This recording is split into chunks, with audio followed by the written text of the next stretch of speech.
welcome back to the Malt Miller YouTube channel, Homebrewers. We're seeing 2023 out in style for you with another amazing Brew With Us collaboration. And for this one, Martin's brought me down to Cornwall. James, not just Cornwall, one of my favourite locations in Cornwall, that's Charlestown. My wife and I regularly come here.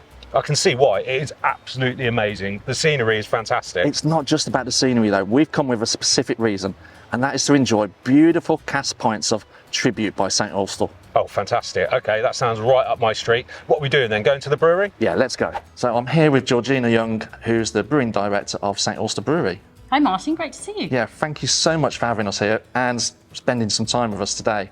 Well, it's a really exciting day with the beer festival about to take place. Yeah, I know. So pleased you could be here for that as well. Yeah, there's so much going on here. There's such a buzz. Could you just tell our viewers a little bit about yourself and your brewing history? Sure. If we start, I am, the Brewing Director here at St Austell Brewery, which also includes the Bath Ales Hare Brewery up in Bristol. So I oversee both breweries. Prior to that, I was head brewer at Fuller's in London, and I spent most of my brewing career at Fuller's. Did a little bit of teaching while I was there as well, long story. Before that, I was also at Camden BRI, running the pilot brewery there in the research organisation. And then prior to that, I was at Smiles in Bristol after I graduated from brewing. Wow, so quite a long and really kind of prestigious career there with different mixes, yeah. Well, it's certainly a mix of small breweries, research centres and regional. So lots of different skills and experience. I'm a huge fan of St Austell and the beers. Can you just tell our viewers a little bit about the history of St Austell and, what they could expect from beer that they buy from St Austell? Absolutely. So St Austell, for those people who don't know, is down in Cornwall. So that's the tip of England, right down the far end on the south coast. The brewery was founded in 1851 by Walter Hicks. We still have descendants of Walter Hicks working within the business. He had 10 daughters, apparently, so of course the name never carried on.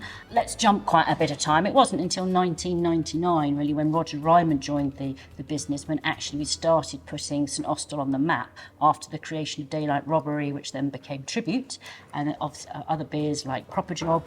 We're really known for those two big brewing brands, but what we do is we also do lots of innovation through our Cask Club and our small batch. So it's a really exciting place to be a brewer because we do so many other beers as well, and a Belgian range of beers, a Saison, a double, a triple and a quad, as well as those two big brands. And of course, most recently, having won the International Beer Challenge for Korev, our lager. Right, well it sounds, Martin, like it's time to go and have a look at the brewery. So George, where are we? It looks quite high up. This is the start of the journey of making beer at St Austell? Absolutely. We're right at the top of the tower, and obviously traditionally would have completely been reliant on gravity. Here is our new mill, a Ruddock 3000. There's two sets of rollers where the malted barley obviously gets crushed into the coarse grist that we need for our mash tun. So we've got 3 malt silos. One has our low colour Maris Otter in it. The other silo has our Cornish Gold in it, and the third silo, which will be installed and have its first batch of malt on Monday, is for a different variety for us to do sort of more trials with other malting barley varieties. So we're getting ready for the change in the climate. We try and buy as much Cornish barley as we can here, and that's really important to us. We have great relationships with local farmers, so that bulk malt will come from the silos. And before the malt comes up to go down into the mill here, the sack malt, the smaller varieties and other beers would get added along the way.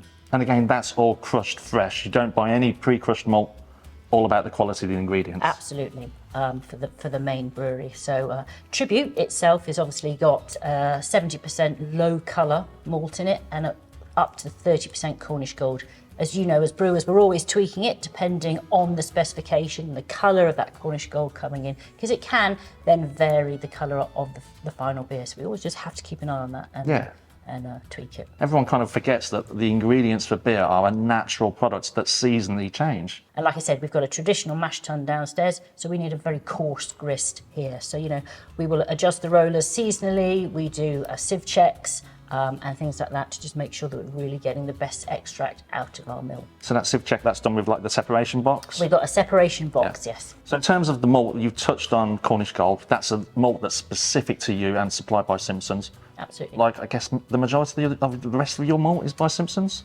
We have a long relationship with Simpsons, and they do supply a lot of our malt. We also have a fantastic relationship with Crisps, and we've also used Muntons and other maltsters in the past. So we're here in the brew house, which was installed in sort of 2010, 2011. Yeah. Obviously, we're in a very old building, so it's not laid out as you would, really like in a nice linear fashion. So, but from the mill room up the top, our grist would have gone here into the grist case up the top. So your typical brew loads are sort of 3 to 4.5 ton, depending on what we're doing and the size of the brew. Comes down into the steel smasher here, and that's where it's obviously mixed with the hot water. So we're blessed with really beautiful, soft Cornish water. So it comes from the break. So this is under the ground, it's like a lake. It then gets piped across to the top of the site here, where actually we then have filters and UV sterilisation, but it has nothing, it's not stripped or, anything like that. If we're making Burton Styles ales or Menadoo, then obviously we're putting some minerals back in. But for tribute and proper job, it is, the pure Cornish water that we are using. So that will get mixed with the grist in the steel smasher to give it a really good hydration. We're aiming for 67 degrees, typically on most brews in the mash tun. This is the mash tun here. It's obviously got typical false plate. It's got a diameter of about 3.5 meters. So, we have a floating bed so that we can expel any air at this point, and then it literally is allowed to do, if we've got that temperature right, we just allow the malt to do its work and those enzymes to break down all the starch into the fermentable sugars, and make sure that we've got the proteins that we need for fermentation, and everything else is taking place. So that takes about 55 minutes. You don't come in the morning or at 10 o'clock on a Sunday night and press the tribute button. Every recipe has its own unique set of features within the software system. So it's the brewer's responsibility to move that brew through the process when he or she thinks it's ready. And they've done a test, they've checked the starch or the gravity or the taste, the visual look of the wort, and then they move the mash on. Once we've done our mash, we're then obviously sparging in here with the sparge arm. Again, beautiful Cornish water, now at a temperature of 76 degrees, percolating through that bed as we run off the sweet worts under the base of the vessel into the copper, which is actually... Not in this room? Not in this room, absolutely. Right, okay. Through the wall and across the way there. So. And then after it's done in the copper... The whirlpool is then outside, because of course the whirlpool was a later addition as well, so we needed space. And then after the whirlpool, we come back into this room to our hop aroma vessel. We do the majority of our dry hopping, whatever we want to call it, late hopping with beautiful Kona hops here on the hop side. It makes your downstream process much easier and much more controllable by doing it here. Then haven't got a lot of those complications that a lot of brewers are facing today. So I kind of get what you're saying now. It's like this is the start, that's the end of the brew, but the other parts are outside of this room. Absolutely. So the hot side is all happening here and in two other rooms. So the challenges of working in a historic building, I guess. Absolutely. And I think, we're really lucky with the equipment that we've got today. We have further challenges to work on, like, next year we'll be replacing the heat exchanger so that we can really cool the work down as efficiently as possible. We're looking to do more expansion on the fermentation vessels as well, so further tank farm development. As that product mix is changing, we need to continuously adapt and make sure our processes are fit for purpose. That kind of leads us on, where's the fermentation done? Can we go and see that? Of course we can. Let's start with the traditional ale open fermenters. What a room, that is all I can say. And it's like what we're surrounded by. And the smell in here, wow. It's incredible, isn't it? Yeah. And obviously this room is just one of a couple of rooms where we've got our open fermentation vessels for our ales. Having said that, they're not open anymore. They're not wood, they're lined polypropylene, and they have roofs on top, so we can actually control some of the ester formation and the CO2, and of course they're fully CIP-able, so they're clean and as hygienic as possible. But this room, these vessels are 180 barrels each. They'll have proper job and tribute in here, and Hicks, and that wonderful sort of heady aroma that we're getting of all the esters and the higher alcohols coming up is what's just sort of filling the air here. The CO2 alarms obviously are also not going off, so we know that we're quite safe to be in here, Martin. You're okay. So you've got, 3 wooden vessels, there's a slate one, and then in the room beyond? So in there we've got 4 also 180 barrel tanks, but they're made from stainless steel. They went in 2004, obviously much easier to clean and maintain, but just much more hygienic being there in stainless steel. I guess this kind of fermentation as well is really adding to the flavour and the character of the beer that you guys produce? They're relatively shallow, these vessels, so yes, you don't have so much stress on the yeast. Obviously the yeast is top fermenting it here, so we then will skim it off the top. And it's sort of white and fluffy, and and it just doesn't create the stress. You have those wonderful fruit flavours coming through. But this isn't the only fermentation here at the brewery, is it? No, outside of the traditional building here, we've got dual-purpose vessels, so DPVs, where we do our fermentation and then our conditioning.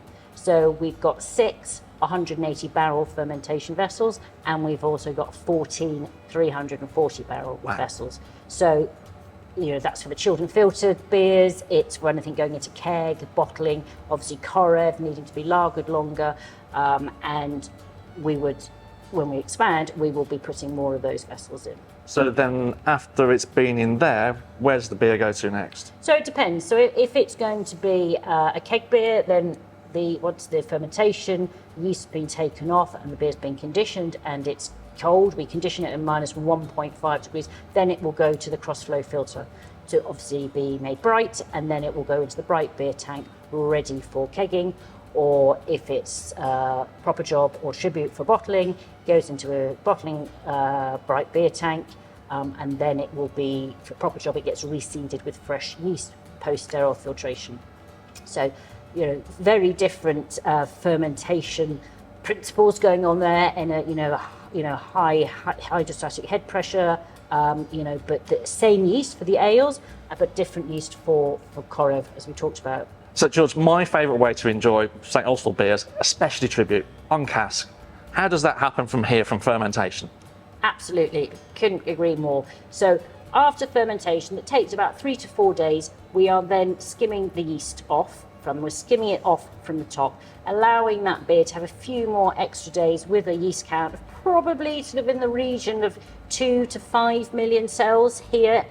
Then we're waiting for that to settle down. So once it's had a good 7 days in here, that beer is then ready to move up to the racking tanks. So that is in a different building. So there is a pipe that basically goes from underneath here through the ground and then across on a pipe bridge to the cask racking plant, where we have 3 racking tanks of 180 barrels.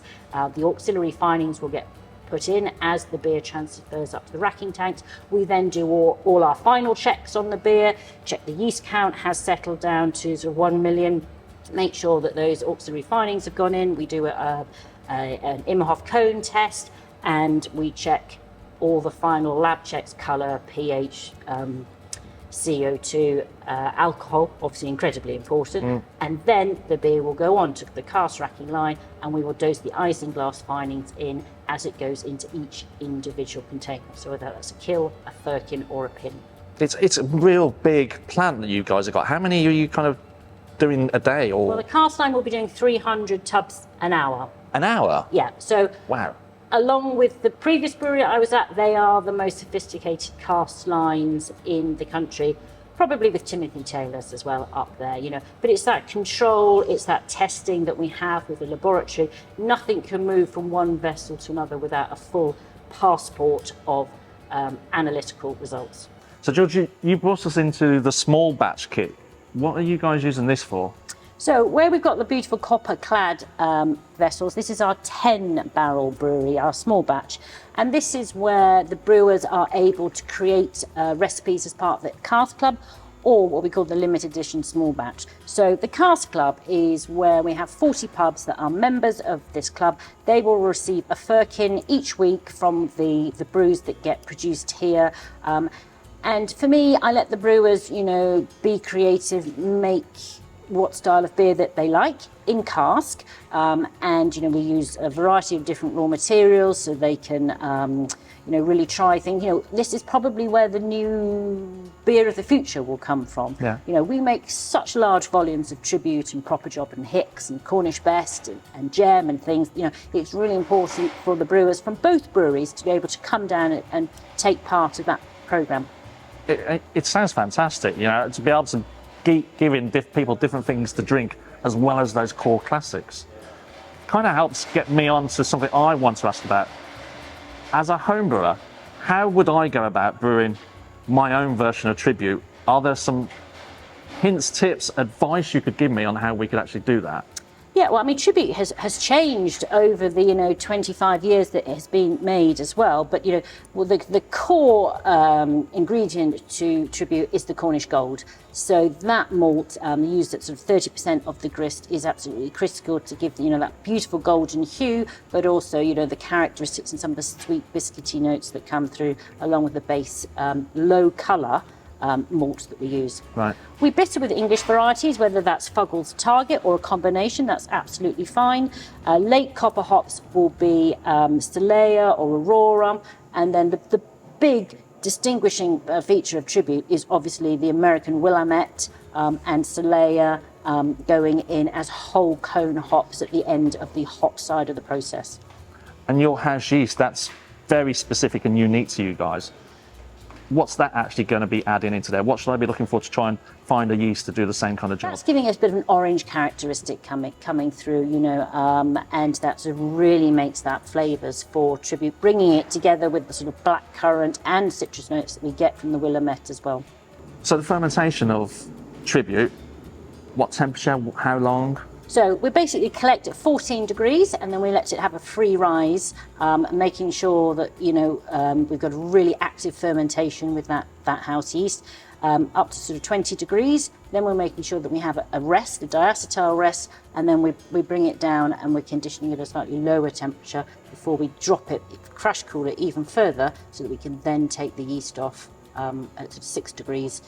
It will settle in the bottom as well, but also it's on the top as we saw upstairs, and we're then skimming it off the top, and then we make sure that it's got a full 7 days before it goes to cask racking. I'm still thinking about the yeast though. It's a really clean yeast.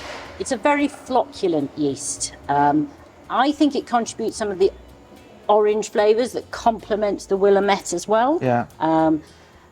I'm lucky that we get it from NCYC, and we nurture it through sort of 10, maximum of 12 generations.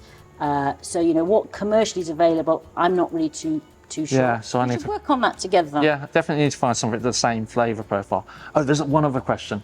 The whirlpool vessel, which is the last of the brewing process, how long is it in the whirlpool for? And then how long does it take to move it from the whirlpool to tank and chill it? Well, of course, we've got the whirlpool where we're still putting late hop in, so that's where we'd be putting some Aurora and Stelea in as pellets. Then we go through a hop aroma vessel, so we're then percolating through the beautiful bed of leaf hop, right? Which is Willamette and Stelea again, and then from there it goes through the paraflow. So if we're talking through that cooling time and the hop aroma vessel, it's 2 to 3 hours. It's not as sharp cool as one needs for a lager. Because as a home brewer, it's kind of like you can chill pretty much instantly. Yeah. It's kind of like taking into that contact time with the hops in each of those steps, how to build that into a recipe, I guess. Yeah, I think that contact time with that whole cone hop is quite important to get those flavours. Temperature is also quite important there. Perhaps if you were home brewing, lower your temperature slightly before you put those cone hops in. If you're down at the low 80s, you're going to get more aromas coming through. We don't pick up bitterness on those hops, even because on our scale we're going quite quickly through in comparison to the volume to surface area ratio. Georgina, thank you very much for showing us around the brewery and your total hospitality, and for pouring an excellent pint of Tribute for us. I guess all that's left now is for me to go back with some of the advice you've given us and try and have a go at brewing something similar myself. Well, good luck. We're happy to be involved with that. And like I said, it's a huge team effort here. So lots of people who are more than happy to help out. It's been wonderful to have you. We love showing people around the brewery. Cheers. Cheers. Oh, and don't forget to come to the festival tonight and tomorrow. Oh yeah, really looking forward to that.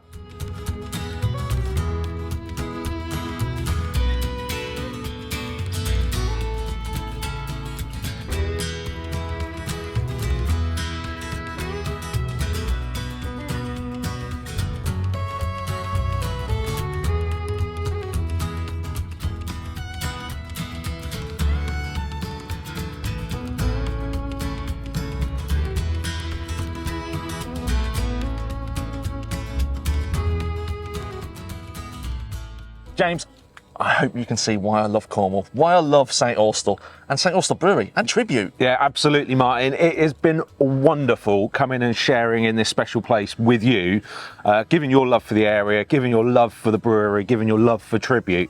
I'm in love now. I'm absolutely blown away by everything we've seen, all of the kind of warm hospitality we've received, the sense of family and unity that runs through this brewery. Every person we've met has been so welcoming. It's been absolutely amazing. They're all like brand ambassadors. They just love the business and the beer.